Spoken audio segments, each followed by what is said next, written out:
네, 하나님의 말씀 함께 봅니다. 사도행전 3장 11절부터 26절입니다. 함께 하나님의 말씀 받들어 읽습니다. 나은 사람이 베드로와 요한을 붙잡으니 모든 백성이 크게 놀라며 달려나아가 솔로몬의 행각이라 불리우는 행각에 모이거늘 베드로가 이것을 보고 백성에게 말하되 이스라엘 사람들아 이 일을 왜 놀랍게 여기느냐 우리 개인의 권능과 경건으로 이 사람을 걷게 한 것처럼 왜 우리를 주목하느냐 아브라함과 이삭과 야곱의 하나님 곧 우리 조상의 하나님이 그의 종 예수를 영화롭게 하셨느니라. 너희가 그를 넘겨주고 빌라도가 놓아주기로 결의한 것을 너희가 그 앞에서 거부하였으니 너희가 거룩하고 의로운 일을 거부하고 도리어 살인한 사람을 놓아주기를 구하여 생명의 주를 죽였도다. 그러나 하나님이 죽은 자 가운데서 그를 살리셨으니 우리가 이 일의 증인이라. 그 이름을 믿음으로 그 이름이 너희가 보고 아는 이 사람을 성하게 하였나니 예수로 말미암아 난 믿음이 너희 모든 사람 앞에서 이같이 완전히 낫게 하였느니라. 형제들아 너희가 알지 못하여서 그리하였으며 너희 관리들도 그리한 줄 아노라. 그러나 하나님이 모든 선지자의 입을 통하여 자기의 그리스도께서 고난받으실 일을 미리 알게 하신 것을 이와 같이 이루셨느니라. 그러므로 너희가 회개하고 돌이켜 너희 죄 없이 함을 받으라. 이같이 하면 새롭게 되는 날이 주 앞으로부터 이를 것이요 또 주께서 너희를 위하여 예정하신 그리스도 곧 예수를 보내시리니 하나님이 영원전부터 거룩한 선지자들의 입을 통하여 말씀하신 바 만물을 회복하실 때까지는 하늘이 마땅히 그를 받아두리라. 모세가 말하되 주 하나님이 너희를 위하여 너희 형제 가운데서 나 같은 선지자 하나를 세울 것이니 너희가 무엇이든지 그의 모든 말을 들을 것이라. 누구든지 그 선지자의 말을 듣지 아니하는 자는 백성 중에서 멸망받으리라 하였고 또한 사무엘 때부터 이어 말한 모든 선지자도 이때를 가리켜 말하였느니라. 너희는 선지자들의 자손이요 또 하나님이 너희 조상과 더불어 세우신 언약의 자손이라. 아브라함에게 이르시기를 땅 위의 모든 족속이 너희의 씨로 말미암아 복을 받으리라 하셨으니 하나님이 그 종을 세워 복 주시려고 너희에게 먼저 보내사 너희로 하여금 돌이켜 각각 그 악함을 버리게 하셨느니라. 아멘.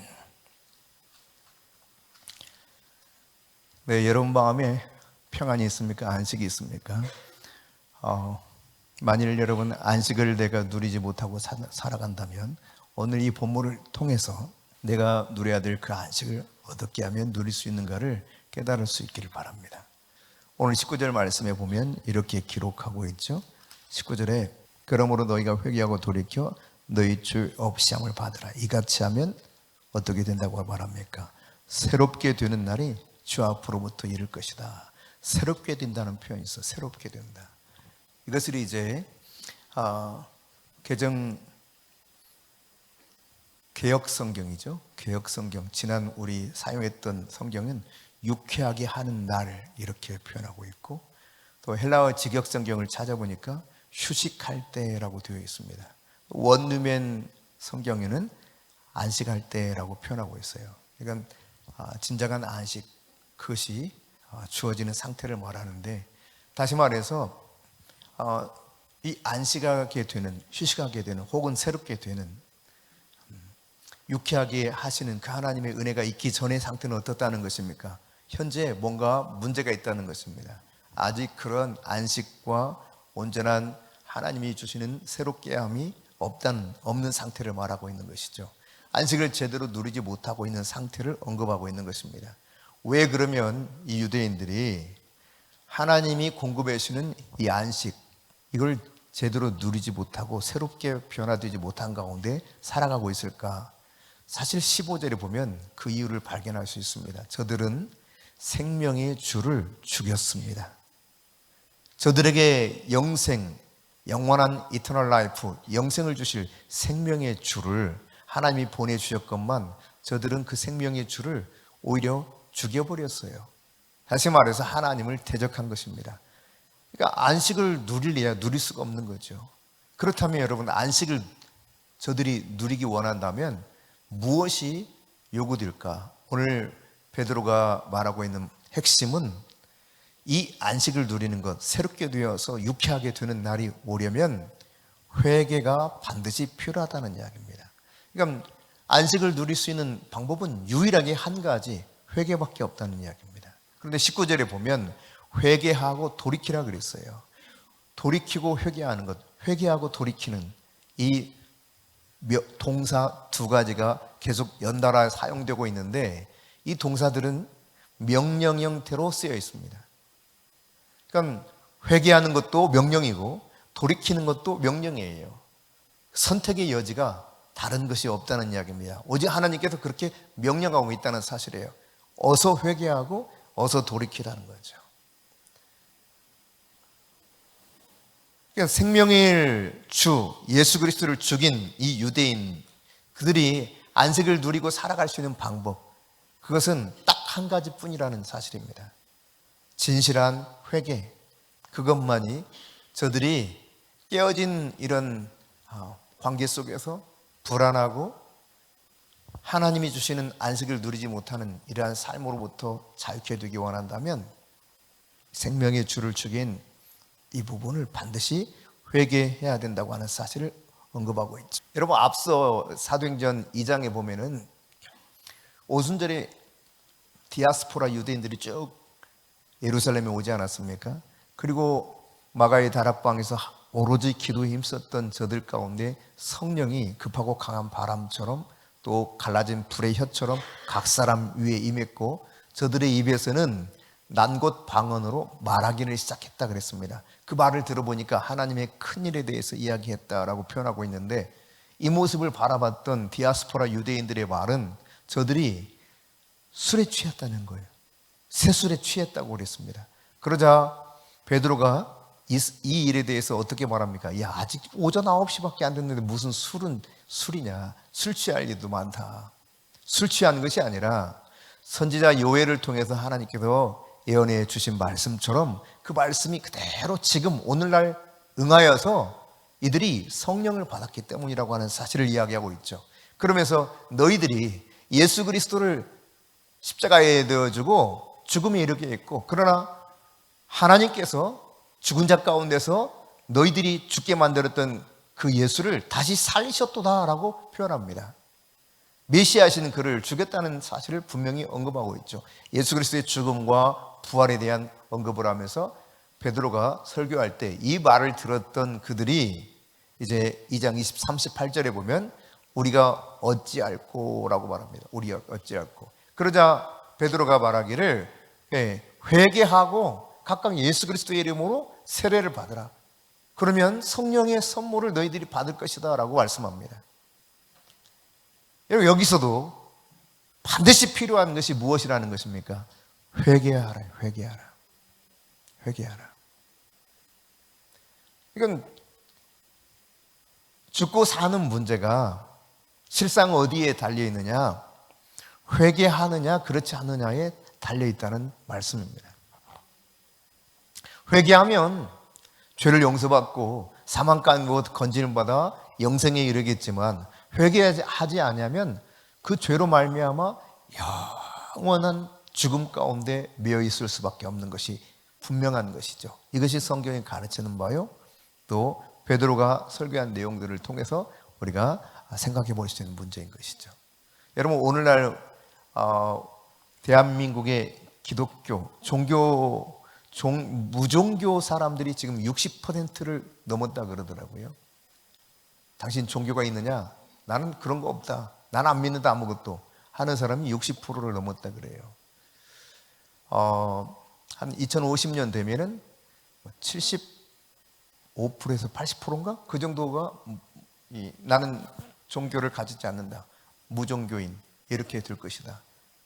그리고 기독교인들은 약 6%, 현재 천주교인이 약 6%인데 인구의 전체 6% 정도가 기독교인이 될 것이고 그리고 이제 또 반면 늘어나는 사람들이 누구냐? 앞서 말씀드린 가장 많은 사람들은 나는 종교가 없어요. 나는 안 믿을래요. 아무것도 안 믿을래요. 이게 대한민국에서 제일 많게 되고 그 다음 많은 것이 이제 이단의 사람들, 이단이 많아질 것이다. 이렇게 예측하고 있습니다. 왜냐하면 성장률과 비례해서 살펴보면 그렇게 된다는 것이죠. 현재 우리 교단 같은 경우도 1점 몇 프로가 해마다 줄어들고 있어요. 예. 대한민국에서 기독교 가운데 저희 교단이 한 900만이 좀 넘고, 예. 합동 교단이 1000만 가까이 됩니다. 줄어들어서요. 그러니까 이 두 교단이 제일 거의 7, 80%를 차지해요. 기독교 전체 인구에. 근데 합동은 지금 2.5% 정도가 쭉쭉쭉 줄어들고 있고, 이 통합은 1점 몇 프로가 이렇게 줄어들고 있어요, 해마다. 그렇게 되었을 때 예측해 보건대 2050년이 되면 막 그냥 다운 곡선을 그리면서 한 240만 정도, 정확한 수치는 제가 기억 못 하겠습니다만 대략 그 정도 기독교인이 남을 것 같다. 큰일이라는 이야기죠. 예. 무종교인이 대폭 늘어나고, 가장 위험한 것은 이슬람이 아니라 무종교인과 더불어서 이단일 것이다. 이렇게 예측하고 있어요. 올해는 독특해서 이슬람은 그렇게 많이 늘어나지 않을 것으로 예측을 하더라고요. 네, 그럴 수 있겠다. 이슬람에서는 돼지고기 못 먹습니다. 술을 마시지 못합니다. 술 먹고 삼겹살 먹는 게 엄청난 낙인 대한민국 국민이, 이게 도무지 이슬람을 받아들이기 어려워요. 구조적으로. 그래서 중국, 일본, 대한민국은 이게 이슬람이 막 치고 들어오려고 해도 쉽지 않은 나라들 중에 하나로 그렇게 예상을 하고 있습니다. 그럴 것 같습니다. 그러나 이제 이슬람 지역에서 온 사람들은 늘어나겠죠. 그러니까 대한민국 사람들 가운데 이슬람으로 개종하는 사람들은 그리 흔치 않을 것이다. 뭐 이렇게 예상하고 있는데, 모를 일이죠. 모를 일인데 어쨌거나 이단이 점점 늘어나고 있는 것은 분명한 사실입니다. 게다가 여러분, 우리는 코로나 기간에 대구 지역에서 신천지가 발칵 뒤집어지지 않았습니까? 그때부터 이제 교회에 대한 핍박이 쫙 오기 시작했는데, 신천지가 그 무렵에 정말 위기로 몰리는 듯한 느낌을 받았습니다.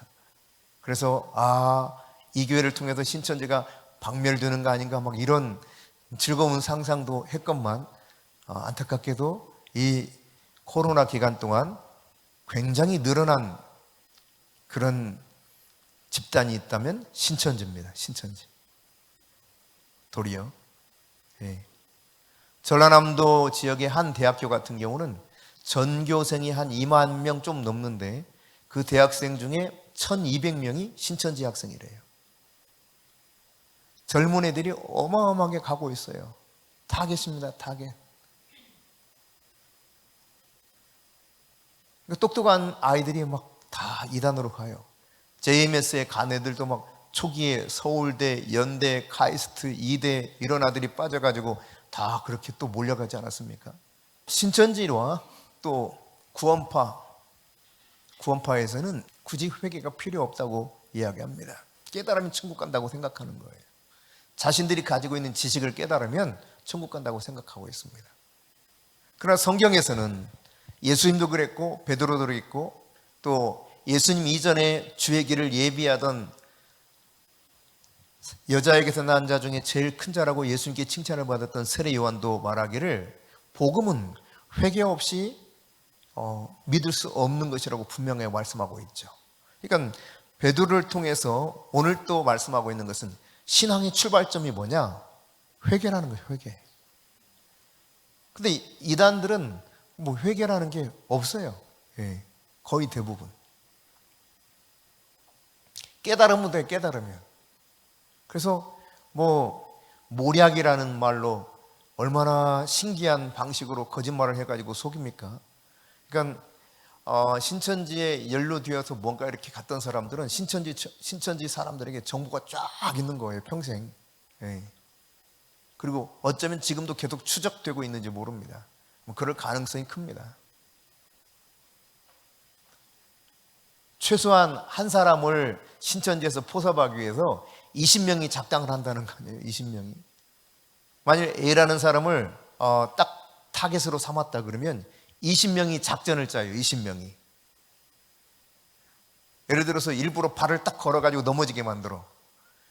그리고 하여튼 다양한 방식으로 쫙 모략을 세워가지고 20명이 기가 막히게 진짜 자기 자신에 대해서 너무너무 상세하게 아는 것처럼 우연한 일로 막 꾸미기도 하고 별스러운 일을 다 해가지고, 혹은 관심 있는 분야에 대해서 뭔가 좋은 선생님을 소개해 준다고 하면서, 한 작년 언젠가 밥을 제가 식당에서 한번 먹는데, 점심을 먹는데 여자 두 분이 식사를 하고 있더라고요, 옆 테이블에서. 근데 이야기를 들어보니까 중국어를 한 사람은 가르치고 있고 한 사람은 중국어를 배우고 있었어요. 뭐 처음에는 순수하게 중국어 1:1 선생님 제자인가 보다 이렇게 생각을 했어요. 근데 약간 이렇게 느낌이, 이 사람들이 그런 사람이 아니구나. 지금 중국어를 배우고 있는 사람은 꼴까닥 속아 넘어간 거고, 이 중국어를 가르치는 사람은 틀림없이 신천지구나. 그게 딱 오더라고요. 여러분, 계속 따라다니면서 함정을 파고 있는 것이 신천지죠. 어쨌든 너무 좀 이렇게 갔는데 다시 돌아와 봅시다. 왜? 성경에서는 신앙의 출발점이 회개로 이야기하고 있어요. 회개하고 복음 믿도록 제시하고 있죠. 회개하고 세례를 받으라고 촉구하고 있죠. 그러면 회개하고 세례를 받으면 성령을 선물로 받을 것이다 라고 말씀했습니다. 오늘 본문에서도 마찬가지인데, 성경에서 나오는 신앙의 출발점은 이처럼 회개에 초점이 맞춰져 있는 것이죠. 다른 말로 말하면 회개라고 하는 것은 메타노니아, 방향을 돌이키는 거예요. 이 길로 갔다면 180도 방향 전환해서 그 길이 아닌 옳은 길로 완전히 가는 상태를 말하는 것입니다. 지금까지 살아온 것이 잘못되었다고 하는 것을 온전히 인정하는 것이 회개의 방향이 깔려 있죠. 그러니까 내가 잘못 살아왔구나, 이거를 인정하는 겁니다. 그럼 오늘 본문을 통해서 지금 유대인들은 무엇을 회개해야 되는가? 성경은 그들의 악한 행동이라고 표현하고 있습니다. 저들의 악한 행동을 돌이키는 것이라고 표현하고 있는데, 조금 더 구체적으로 보면 무지한 가운데서 예수를 십자가에 죽도록 넘겨준 이 행동에 대해서 회개하도록 촉구합니다. 그들이 몰라서 그랬다는 거예요. 그러나 한편 우리가 우리의 내면을 살펴보고 이들의 내면을 살펴보건대 악을 향하고 있는 자신의 마음을 돌이키도록 촉구하는 것입니다. 그게 회개예요, 회개. 이런 악행을 돌이키라는 거예요. 내가 직접 예수를 십자가에 내어준 사람이 아닌지 모르지만 여전히 악을 향해서 달려가고 있는 내 마음으로부터 돌이키는 것, 이것이 바로 회개라고 하는 것입니다. 그 회개하게 되면 어떤 결과가 우리에게 주어지는가? 성경은 죄가 깨끗이 씻어진다고 약속하고 있어요. 죄가 씻겨져요. 여러분, 죄라고 하는 것은 로마서 6장 23절에 이야기하고 있는 바처럼 그 대가가 사망입니다. 사망. 죄는 우리로 하여금 사망에 이르게 하는 것이에요. 영원한 사망 가운데 있게 만드는 것이 죄입니다. 근데 이 죄를 회개하면 이 죄가 씻겨지면서 더 이상 사망 권세에 매여있지 않게 된단 말이에요. 할렐루야. 그래서 드디어 어떻게 되느냐? 새롭게 되는 거예요. 유쾌하게 되는 거예요. 안식을 누리게 되는 거예요. 죄가 사라지고 깨끗이 씻겨져야 내가 진정한 하나님이 주신 새로운 변화가 일어나서 안식을 누리면서 그렇게 살아갈 수 있게 되는 것입니다. 이런 사람들에게 오늘 20절 하반절에 보니까 하나님께서 무엇을 하시겠다고 말씀하시는가? 그들에게 예수를 보내시리니 라고 말씀하고 있습니다. 예수님을 보내주시겠다는 거예요. 죄를 회개하고 돌이켜서 죄 씻음 받은 자에게. 다르게 말하면 주님이 나와 동행하는 삶이 이루어진다는 거예요. 할렐루야. 내가 죄를 회개하고 돌이키면 나의 죄를 씻겨주시고 주 예수 그리스도를 우리에게 보내주셔서 그분이 우리와 동행하는 엄청난 축복을 주실 것을 말씀하고 있죠.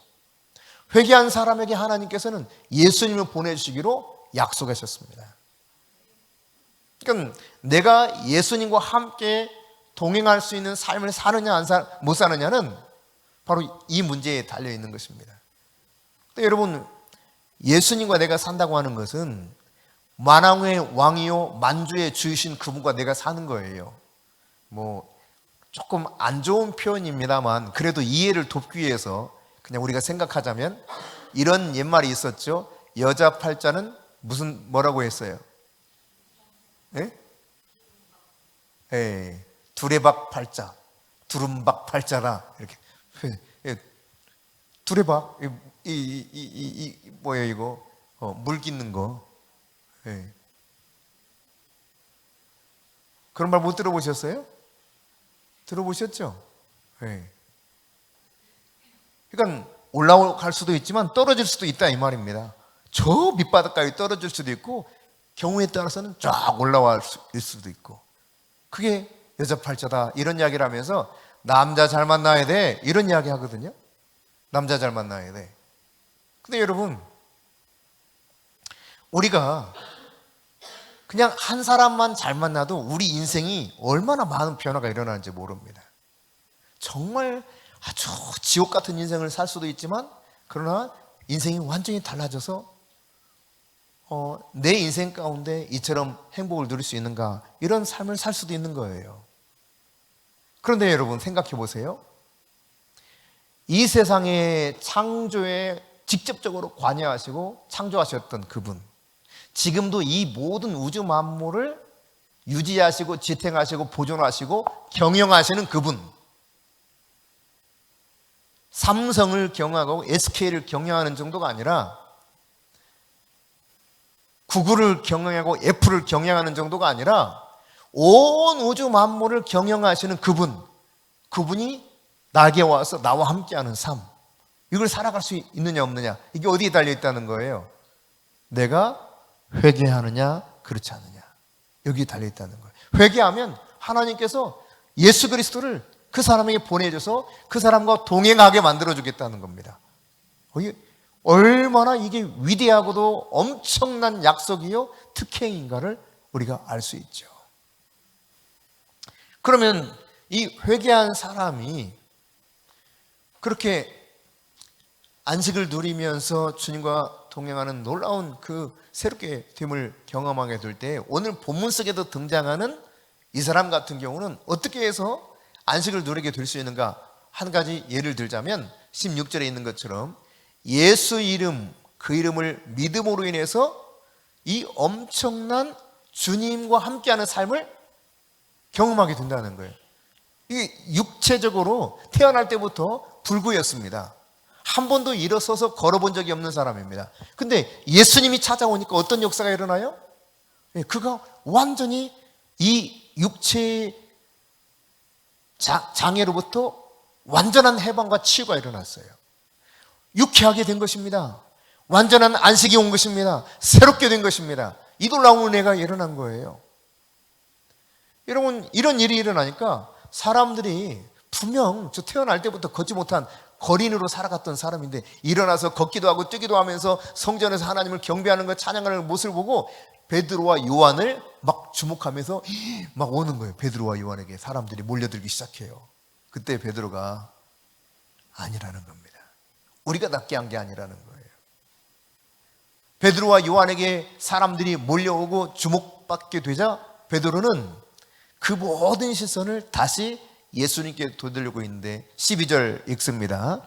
베드로가 이것을 보고 백성에게 말하되 이스라엘 사람들아, 이를 왜 놀랍게 여기느냐? 우리 개인의 권능과 경건으로 이 사람을 걷게 한 것처럼 왜 우리를 주목하느냐? 네, 사람들이 어떤 질병이 나음을 얻고 또 도무지 상상할 수 없었던 일들이 일어나게 되면 사람을 주목하기가 쉽습니다. 그게 아니라는 거죠. 왜 우리를 주목하느냐는 거예요. 여러분, 바울이 멜리데 섬에서 일어났던 일을 보십시오. 독사가 물었어요. 이 독사를 툭 털어버리니까 안 죽었어. 분명히 신이 노해가지고 바다에서는 건짐을 받았지만 저 독사가 물어서 신이 죽게 하는구나 이렇게 믿었는데 안 죽어요. 그러니까 신인 줄 알잖아. 나도 사람이라고 나한테 엎드려 막 제사하고 경배하는 아니라고 그렇게 만류했던 모습을 여러분 기억할 겁니다. 베드로와 요한을 주목하면서 저들이 고친 것처럼 생각하는데 그게 아니라 오늘 16절에 보면 너희가 보고 아는 이 사람, 즉 불구로 태어나서 한 번도 걸어보지 못한 이 사람이 성하게 되었다. 다시 말해 완전히 나음을 얻었는데 무엇 때문에 그러느냐? 예수로 말미암아 생긴 믿음 때문에 그렇다는 거예요. 모든 사람 앞에서 완전하게 낫게 된 이유는 그 믿음 때문에 그렇다. 그 믿음. 예수님을 통해서 생겨난 믿음 때문에. 다시 말해서 이 사람이 예수를 믿고 그 믿음으로 말미암아 이 놀라운 역사가 일어났다는 사실을 이야기하고 있습니다. 그러니까 치유자는 누구냐? 예수님이요. 그 치유를 어떻게 받게 되느냐? 이 사람이 그 예수를 믿음으로 말미암아 이 역사가 나타나게 되었다는 거예요.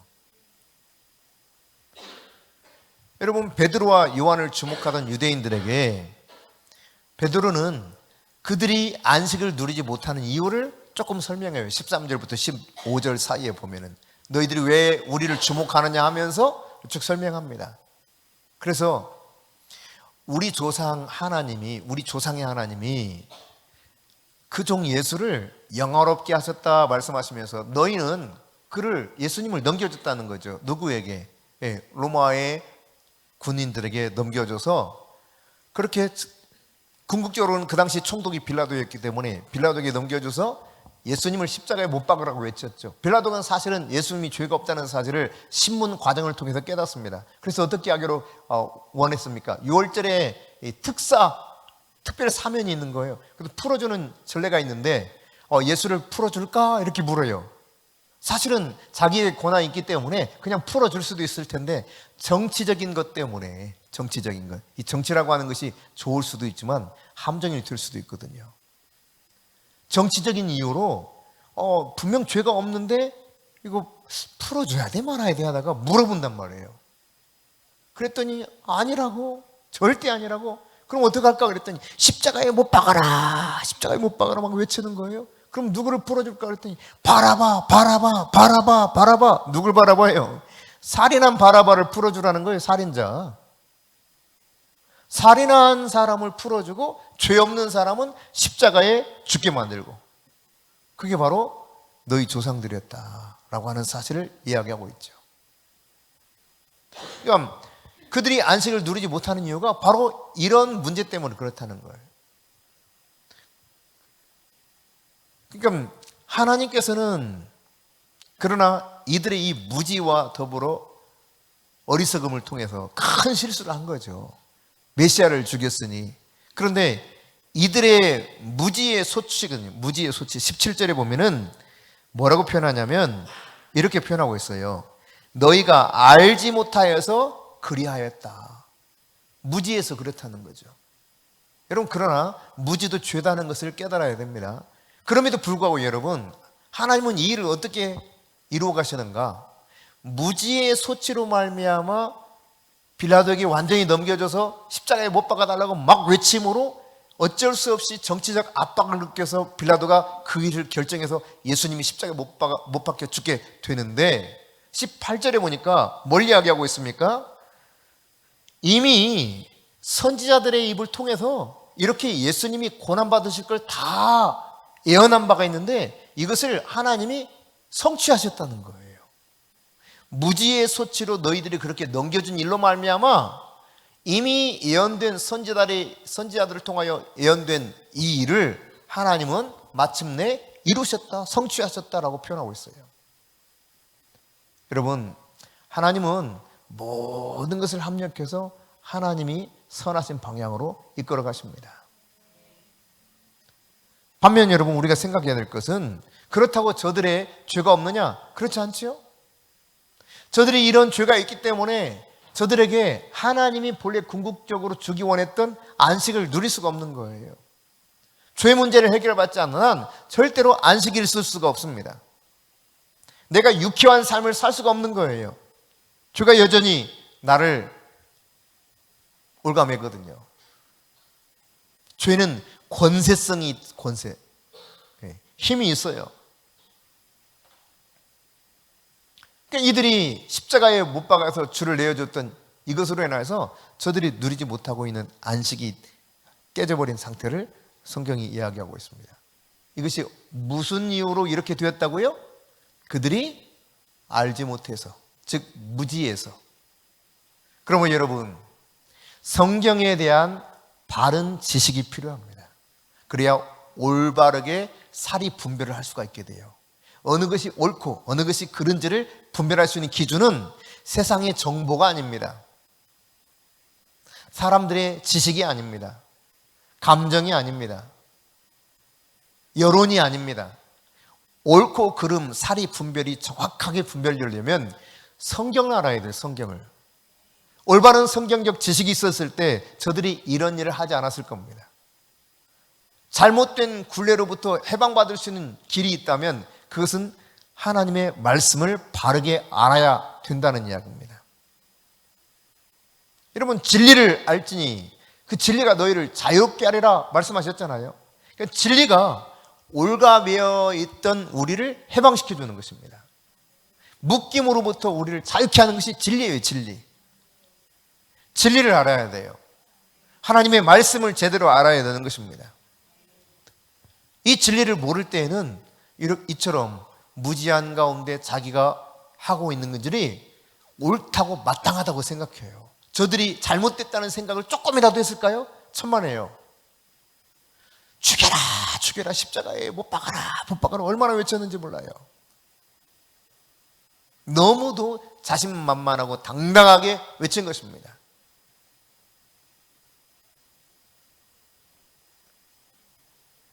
무지한 소치였어, 무지한 소치. 그러므로 여러분, 진리를 부지런히 알아갈 수 있기를 축복합니다. 진리를 알지니 진리가 너희를 자유롭게 하리라. 진정한 자유와 해방을 어디서 누릴 수 있느냐? 진리를 아는 데서부터 출발하는 거예요. 호세아 선지자를 통해서 주님께서 말씀하십니다. 호세아 6장 1절부터 3절에 보면 우리가 여호와께로 돌아가자는 것입니다. 여호와께서 우리를 찢으셨지만 도로 낫게 할 것이고 사흘 만에 다시 우리를 싸매 주실 것이다 말씀합니다. 우리 살릴 것이다. 그러니 여호와께로 돌아가자. 여호와께서 우리를 일으키시고 우리를 살릴 것이다. 그때 뭐라고 말합니까? 3절 앞부분에 보면 힘써 여호와를 알자. 여호와를 알자 말합니다. 하나님의 진리의 말씀을 알아야 된다는 이야기입니다. 여러분, 그 하나님을 알 때 나를 올가매었던 모든 것으로부터 내가 해방받을 수 있게 되는 거예요. 여러분, 이 시대의 특징 중에 하나는요, 자신이 늘 옳다고 생각하는 사람들이 너무 많다는 사실이에요.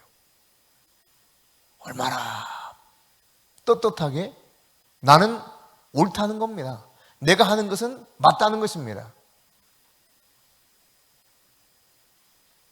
그게 이 시대의 특징 중에 하나입니다. 기준이 없어요. 자기가 하는 일이 옳아요. 너무 뻔뻔하다 싶은데 전혀 인정을 하지 않죠. 자기가 기준이 되어 살아가기 때문에 그렇습니다. 자신이 삶의 주인이기 때문에 내가 하는 게 다 옳은 거예요. 내 인생을 내가 알아서 내가 결정하고 내가 주장하는 것이 나는 옳다라고 여기는 것이죠. 과거에는 이 양심이 조금 살아 있었어요. 그래서 이 사람들이 좀 순박해서 어떤 일들을 자신들이 좀 이건 좀 악한 건데 싶으면 쉽게 돌이키고 바른 길로 가려고 했습니다. 근데 지금은요 그렇지 않아요.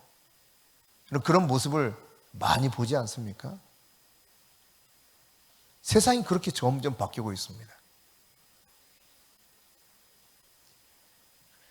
성경은 그래서 자기 자신을 신으로 삼는 것을 아주 굉장히 경계하고 있죠. 경계하고 있어요. 분명 하나님의 인생의 주인이 되어 마땅한데 자기 자신이 신이 되어 살아가는 사람이 너무 많다는 사실이에요. 이런 사람들이 아무리 그렇게 떵떵거리고 하지만 여러분 어때요? 그들이 진정한 자유와 안식과 하나님이 주시는 유쾌함을 경험하면서 새로운 삶을 살아갈 수 있을까요? 전혀 그렇지 못합니다. 참 너무너무 뻔뻔해도 보통 뻔뻔한 사람들이 얼마나 많은지.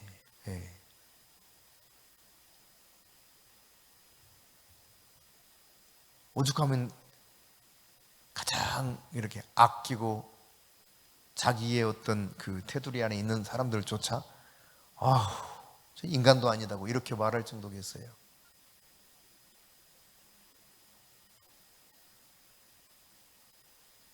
도를 넘어선 거죠. 근데 비단 특정한 어떤 사람만이 그런 것이 아니라 이 시대의 특징이라니까요.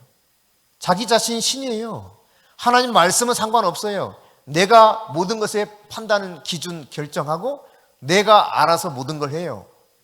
그리고 그것이 마땅한 자신의 삶의 권리인 것처럼 이야기하고 있죠. 여러분, 그러나 오늘 성경은 너희들이 알지 못하여서 생명의 줄을 죽도록 내어줬다는 것입니다. 마찬가지입니다, 여러분. 오늘 이 시대에도 하나님의 진리의 말씀을 제대로 알지 못했을 때 자기가 하는 일이 무슨 일인지도 모르고 자기가 옳다고 여기면서 아주 당당하게 나는 지금 잘하고 있는데, 나는 옳은 일을 하고 있는데 왜 이럴까? 이렇게 주장하기 쉽다는 이야기입니다. 진리를 여러분 잘 힘써 알아갈 수 있기를 바랍니다. 진리를 알지니 진리가 너희를 자유롭게 하리라. 여러분, 진정으로 이 진리 앞에 내가 서게 되면 회개하게 되어 있습니다. 회개해야만 내가 하나님이 나에게 주시는 그 안식을 누릴 수 있게 돼요. 안식을 누리지 못하는 이유가 있다면 바로 유대인들이 그랬던 것처럼 진정한 회개가 없는 삶에서 이 문제가 시작되고 있다는 사실을 깨달을 수 있기를 바랍니다.